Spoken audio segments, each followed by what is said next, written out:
Ang Magnolia Hotshots at ang Titan Ultra ay nagkasundo na at mukhang makukuha na raw nitong Magnolia ang first round draft pick nitong Titan Ultra at kasama na rin ang point guard na si Fran Yu. Kapalit naman ito para dito sa Titan Ultra, makukuha naman daw nila itong si Rom De La Rosa plus yung first round draft pick nitong Magnolia. Yung pagkuha ng Magnolia dito kay Fran Yu, baka sa tingin ng iba parang hindi malaking bagay. Pero kung nanonood kayo nung laro ng Titan Ultra, mahusay na guard itong si Fran Yu. At yan ang magiging very suitable na backup nitong si Jerome Lastimosa.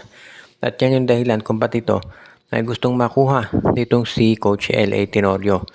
Yan din yung dahilan kung ba't nakikita natin na itong si Fran Yu magiging isa yan dito sa mga top backup point guards nitong si Jerome. Yung first round draft pick naman nitong Titan Ultra, yan yung magiging importante.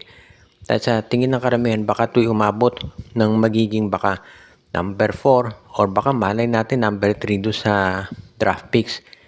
Kaya yan yung kakailanganin talaga nitong Titan Ultra. Kung sakasakali, baka iyan na yung makatulong dito sa Magnolia na ma-establish yung lineup nila. At talagang makikita natin dito na magiging maganda resulta nito para dito sa Hotshots. At yan naman talaga yung inaasahan natin na gagawin talaga nitong Magnolia, lalo na at alam natin na hindi magiging madali para dito sa Magnolia yung magiging pag-ayos nila dito sa kanilang roster.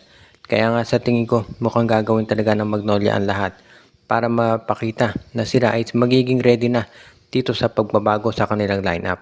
Yung pagdagdag kay Fran Yu at sa draft pick nitong Titan Ultra, yan yung magiging umpisa ng mas matinding pagbabago dito sa roster ng Magnolia. Ang Meralco Bolts ay nakikipag-usap naman daw dito sa Phoenix Fuel Masters para magkaroon sila na transaksyon. Interesado raw itong Meralco na makuha si Richie Rivero mula sa Phoenix at ang magiging kapalit naman si CJ Cancino. Ito talaga do sa mga tinatawag na magiging blockbuster trade sa PBA.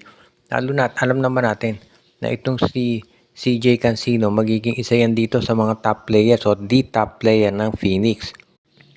Kaya nga itong si Coach Charles Chu at Luigi Trillo sigurado nag-uusap na ng mabuti. Dahil talagang nakikita nila na ito yung inaasahan nilang magbibigay ng edge to sa kanilang roster. Si Rivero isang solid scorer, parang si Cancino rin. At nakikita natin na maganda ang kalalabasan nito para sa kanilang lineup.